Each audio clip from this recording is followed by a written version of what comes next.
A very good evening. Day 2 of the azimio anti-government protest. Normalcy is seemingly returning, but not quite yet. Families are seeking justice for their kin who died during protest. Traders are counting losses due to slow business or vandalized premises. How far does their right to picket go? And what is the responsibility of the state and police officers? Tonight on Legally Speaking, we ask these tough questions.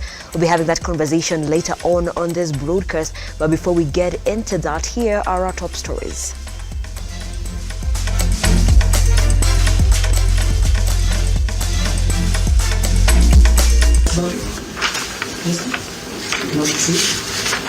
Tonight on Look Up News, Azimio affiliates MP Babu Owino and Calvin Okoth arraigned at the Milimani Law Courts more than 24 hours after arrest.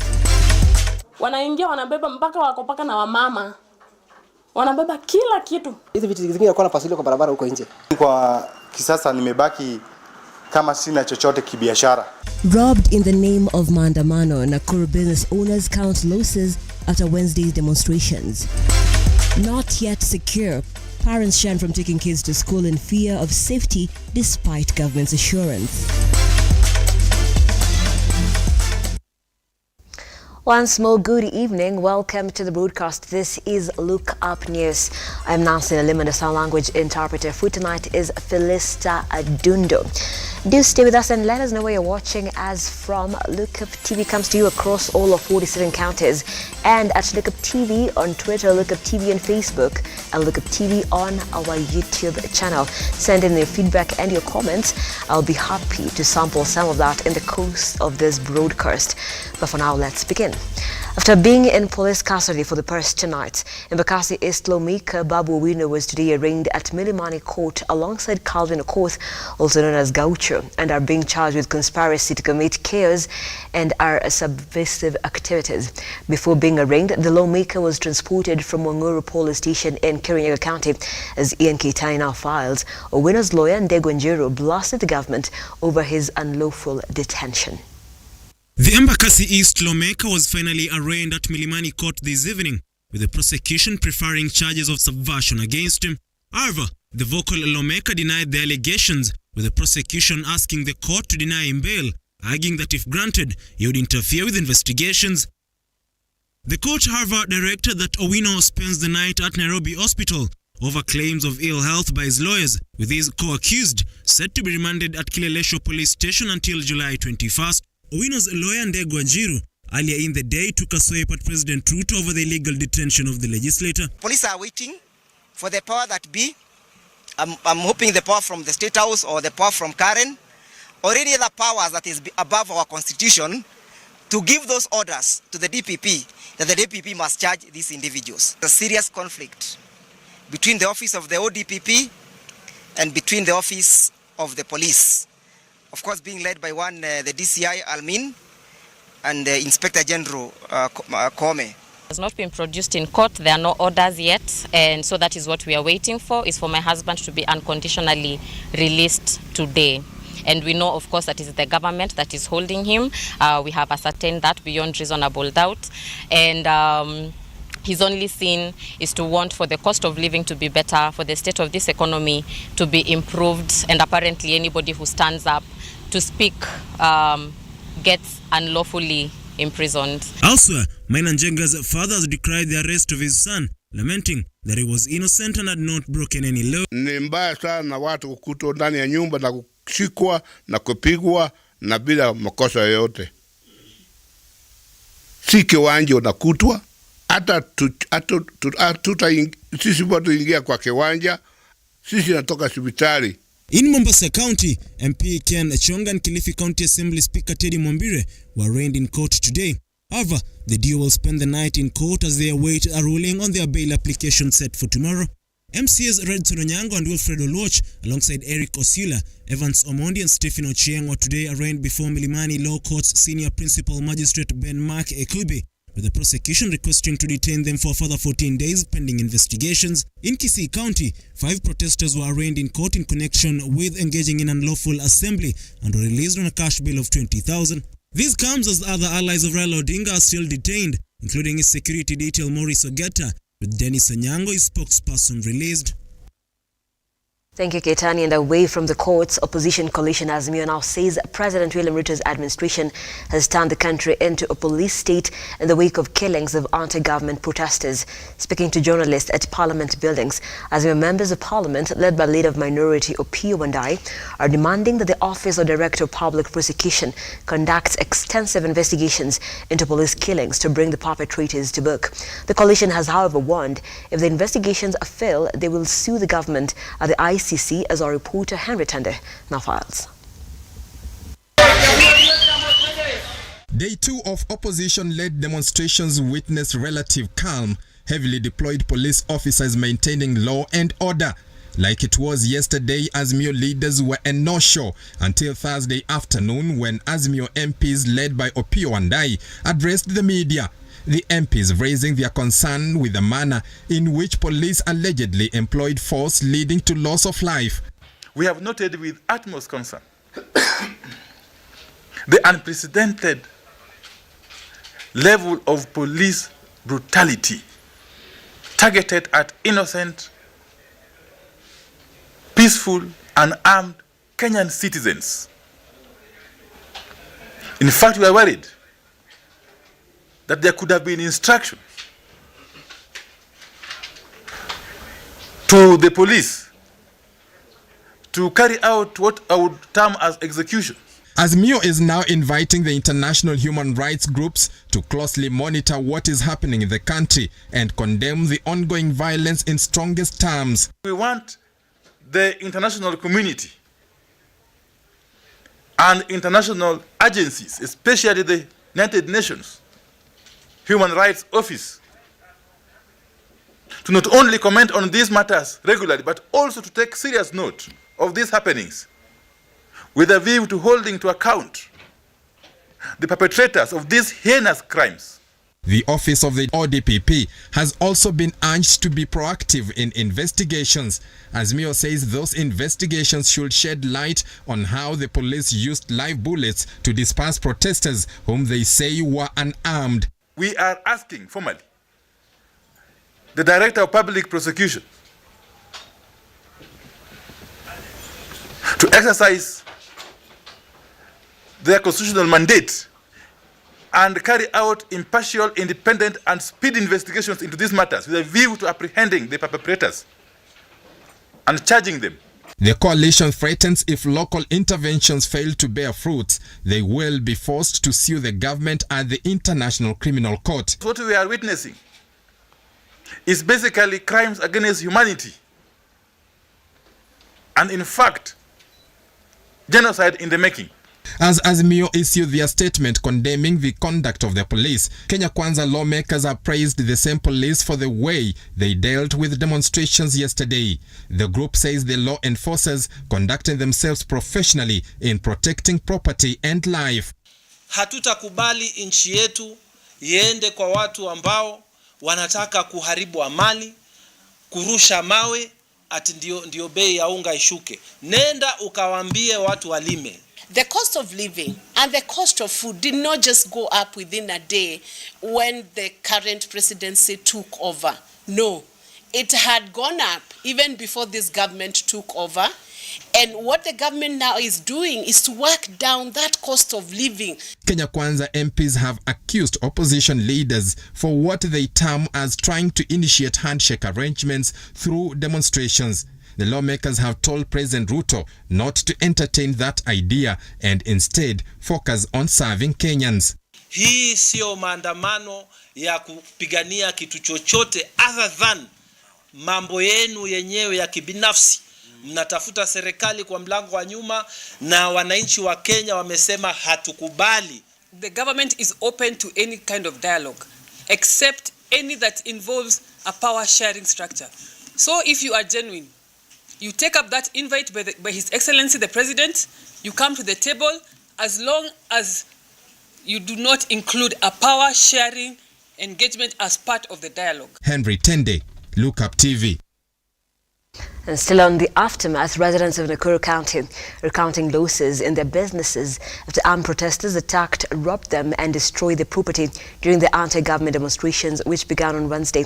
The business owners are now calling on the government to help them restore their business and ensure the perpetrators are brought to book. Fear, uncertainty, loss and grief engulfed residents of Nakuru County in Shabab and Rwanda as goons in the name of protesters attacked their businesses, invaded their houses, causing destruction of property worth millions of broken glass and a cabinet, a true presentation of the amount of damage that was caused. Nafula, a resident who fell victim to the robbery, is still in shock as she narrates how she lost property worth thousands of shillings. Mmoja ndani na wako na mashoka ile sharp. Wanakata hiyo kifuli, alafu mlango wanakata, wanaingia ndani. Wanaambia kaa chini. Ukijaribu kubishana nao, wanakuumiza. So unakaa chini, wanaingia wanabeba mpaka wako paka na wamama. Wanabeba kila kitu. Wakatoa kila kitu wakapasua hizi vitu zingine kwa napasuliwa kwa barabara huko nje. Wanaangusha chini manguo za watoto, makarai za maji zilikuwa pale nje. Wamechukua wameenda nazo. Jiko zangu za huwa nafanya events. Jiko 9 zilikuwa huko nyuma. Wakabeba zile jiko kubwa zote na wakaenda nazo. A witness account indicates that the people that caused this damage were not peaceful protesters because the aftermath of their actions is nothing close to peaceful demonstrations. Hii ni uvamizi. Hii si maandamano. Maandamano ni kwa barabara. Armed with weapons and masked, the only message they wanted to send was danger. Sasa hao walikuja hata tujui ni wakina nani. Na afa wamejivaa barakoa imefika hapa, hawataoneshi uso. Ilikuwa mchana. Saa 8. Saa 8 mchana. Wakiwa pandani. 1 hour. Sababu walizunguka ploti mzima. Wakaingia kwa hiyo wakaenda mpaka kwa nyuma kwa majirani. And to this butcher, the hope of continuing with his business was doomed as the protesters robbed all that he had, including his meat refrigerators. Yani kwa kisasa nimebaki kama sina chochote kibiashara. Wamenimaliza kabisa. Nimepata hasara kama shilingi 1200. Kila kitu ilikuwa nyama, ilikuwa tulikuwa tumeweka nyama kwa fridge. Kila kitu ilikuwa. Former Bahati Member of Parliament Kimani Ngonjiri has called upon the government to take action on the robbers who took advantage of the demonstrations and caused damage to the citizens. Kitu ilikuwa hapa ni wizi, lakini sio maandamano. Tuna condemn na tunauliza rais wa Kenya, Ruto, president wetu, just one thing. Wewe ndio uliapa na kusimama na katiba yetu. Ile kiapo ulikula kusimama na katiba yetu. Ya pili kusimama na property zetu. As the azimio leaders continue to affirm that the 3-day scheduled mass protest will proceed until the government takes an appropriate action, the fate of these business people remains in limbo. Warimu Kimani, Lookuptv. Thank you, Ibrahim, for that report. As the Azimio Lomuja anti-government demonstrations entered its second day, its effects continue to be felt in the transport and business sectors as traders, public service vehicle owners decrying the low number of customers. Stanley Lugaria pitched tent in the central business district and files the following story.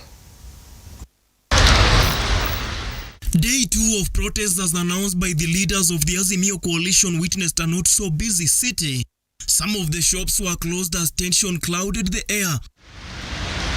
A sneak peek into the Nairobi CBD reveals little activity compared to yesterday, when the city was practically a ghost town.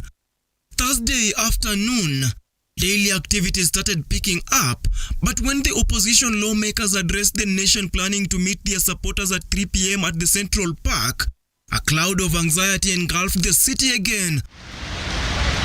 Business people who opened their businesses up to around midday complained of few number of clients seeking services. Kwa leo watu wako town, yes, wamekuja wamejaa. Mimi nafanya kwa hoteli hapa, lakini hawaingii kwa hoteli kukula. Wako tu watu wanatembea, bado wako tension kidogo. Tuone venye leo itakuwa, maybe tena kesho tuone venye kutakuwa. The transport is also counting losses.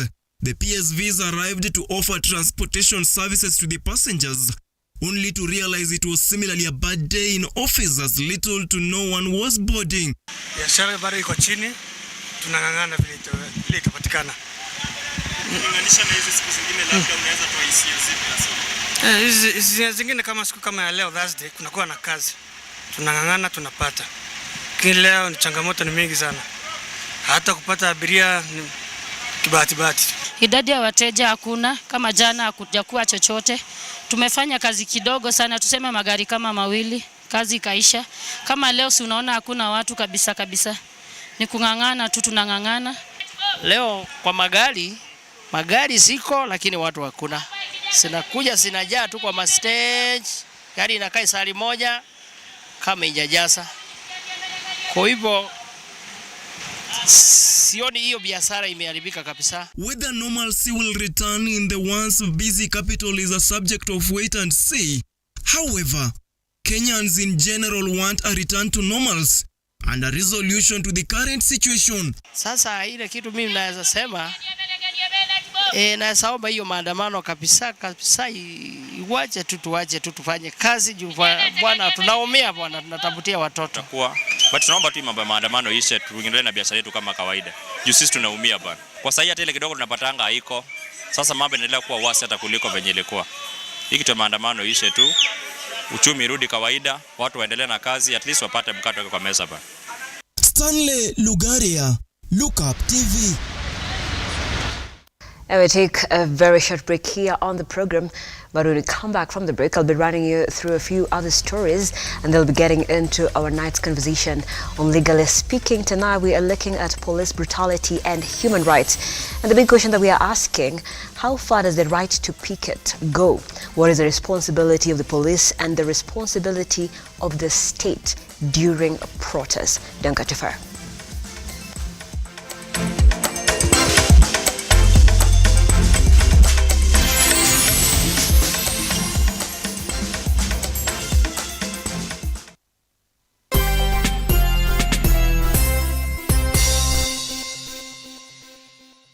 The future is hands-on, and Sensei College is at the front line of technical institutes in Kenya, offering practical and skill-based courses accredited by all concerned bodies, TVETA, NTSA and NITA. Sensei College offers driving and plant operator, cosmetology, fashion and design, mechanics, hydroponics and irrigation, installation, building construction, hospitality, photography and video production, electrical and electronics repairs, and ICT courses. Get free plant operator training when you enroll for plant mechanics, free driving when you enroll for motor vehicle mechanics, and free riding when you enroll for motorcycle mechanics. The requirement is an ID only, with intakes every first week of the month. We have 2 campuses in Nakuru and Nairobi. We provide meals and accommodation. Sensei College. My skills, my future.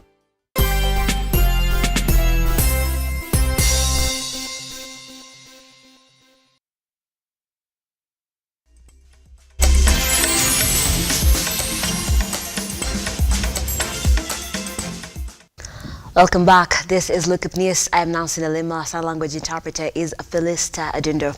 Let's continue. President William Ruto has lauded law enforcers in the country over the handling of the anti-government demonstrations. Speaking during the commissioning of the Isiolo-Ruiru Road, the head of state took a swipe at the opposition coalition while brushing off calls for the now infamous handshake with former Prime Minister Raila Odinga, insisting that his focus was on delivering on his manifesto.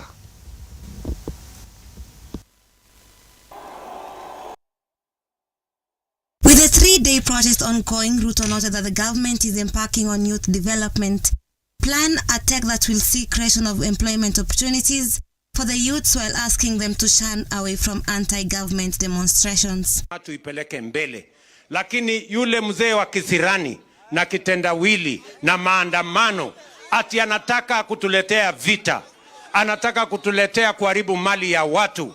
Mimi nataka niwaambie watu, tumemkalia ngumu jana na leo na kesho. Ama namna gani? Na mimi nataka niwashukuru Wakenya. Wakenya wote Kenya wamekataa mambo ya vita, wamekataa mambo ya violence, wamekataa kuharibu mali ya umma ama mali ama biashara ya wananchi. Sisi ni nchi ya demokrasia. Sisi ni nchi ya amani. Tunataka kujenga uchumi wetu.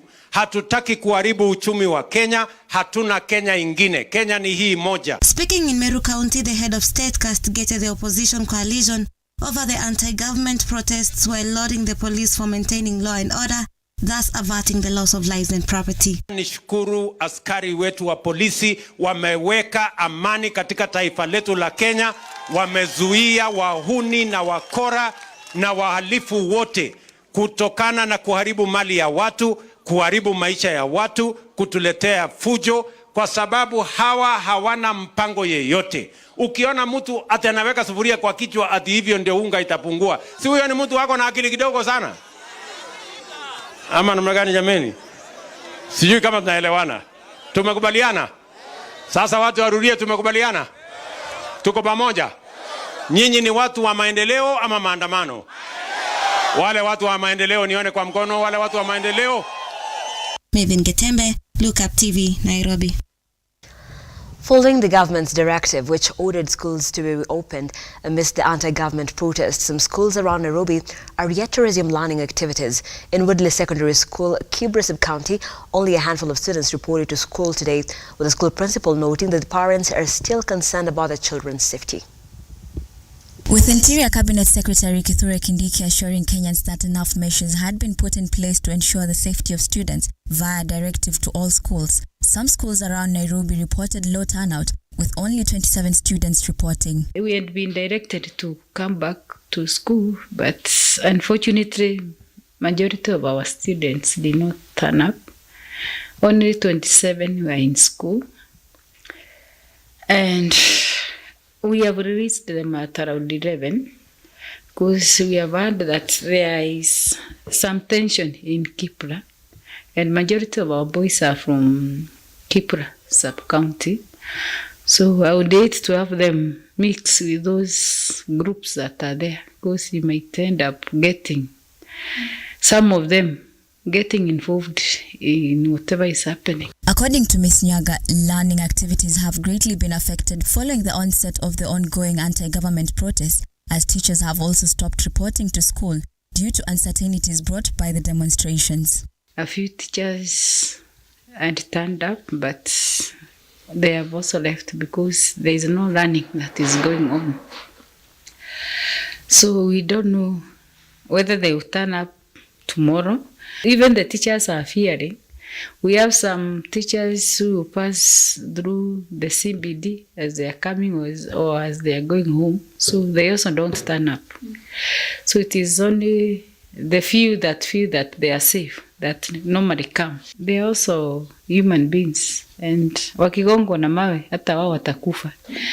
So, but the demonstrations are really affecting the running, especially this area of Kibra. I feel that we are losing a lot. Ms. Nyaga additionally stated that a lot of time had been lost at day schools as compared to boarding schools who continued as usual with their learning activities, despite them sitting for the same national examinations. Form 4s, we had planned to do something with them before they do the end of term exams, but now I'm seeing a situation whereby we may not be able to do anything. Remember, we will sit for the same exams with those students who are in class. And when the results are bad, we will not say that it was because of maandamano. The principal has, however, called on the government and other stakeholders to take initiative and resolve the current situation, or else the state of education would continue to decline. So I'm just praying that things are going to change. We have peace then, so that we can continue with our running. Because if this maandamano goes up to third term, I'm seeing a situation where we will get very bad results. Juliet Chipkoech, Lookuptv. Thank you, Juliet. Now, the Nakuru County Health CEC Jacqueline Osore has refuted claims that 20 newborn babies lost their lives every month at the cash-strapped Naivasha Sub-County Hospital. The facility, which serves parts of the neighbours, has grabbed headlines for the past week for the wrong reasons, with Osare downplaying the deaths, noting that the facility is one of the best in the region. Nushin Mungasia with the county roundup. 1 week after a report revealed that the facility was losing between 20 and 25 newborns every month, Nakuru County Health CEC Jacqueline Osore now says that between April and June, the hospital recorded 1,452 deliveries, with 24 dying either at birth or on arrival. Osore added that plans were underway to equip the newly constructed wing at a cost of 300 million shillings, noting that this would help improve the service delivery. Kama kutakuwa na supplementary na budget yenye inapita, tuweze kuona kenye kinaweza kuja kwa hospitali yetu, ndio tuweze kuinua hospitali yetu kutoka pahali iko. Kama ni theater, tuwe na theater zenye zinahitajika, na tuweze kusukuma hospitali yetu ifike level 5. Sagana town is slowly getting a facelift as the governor Anne Waiguru positions the town as an industrial city. During an inspection of the town status, Waiguru said that upon completion, the project will provide conducive parking spaces for about 200 cars. Mimi nimekuja hapa leo kuangalia ile kazi county government inafanya. Hii ni mradi yetu ya Kabro upande wa Sagana. Upande huu ndio tutakuwa tukitengeneza ile industrial park yetu, na tuko tayari kuanzisha. Tunangojea rais akuje tarehe 2 groundbreaking ndio industrial park ianze kujengwa. Just a month after St. Peter's Uthiru Orthopedic Hospital was closed due to alleged embezzlement of NHIF funds, the court has ordered the reopening of the hospital. Hao hawajali wagonjwa wetu, hawajali wafanyakazi. Kwa hivyo tukaamua kwenda kotini tukisaidiwa na human rights, na tumeweza kupewa order jana. Kwa hivyo leo tuko hapa kufungua hospitali yetu. A day after journalists were harassed and detained during the anti-government demonstrations, ICTPS Edward Kisiangani now says the government shall not gag the media as it plays a critical role in the country. The government has no intention of gagging the media. So your friends in media and the ones who are here, I can see this is KTN. No. Government gains nothing, totally nothing, and it is a useless job to think that the preoccupation of our government is to gag media. No. You haven't seen me threaten the media, and I will not. Nushin Mungasia, Lookuptv. In outer sport, over 200 golfers are expected to play at the PAR 72 course in the NCBA Golf Series, which seeks to promote the sport across the East African region, aside from forging a stronger connection between NCBA Bank and its customers through their shared love for the game. This year's edition comprises of a total of 17 club qualifier events hosted at prestigious golf clubs in Kenya, Uganda and Rwanda.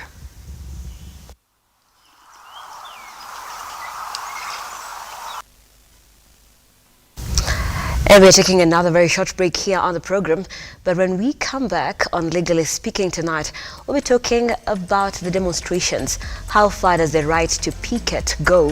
What is the role of the state? What is the role of police officers during a protest? I will be speaking to a very able panelist shortly after this, so keep your comments coming in. I'll be sampling some of that.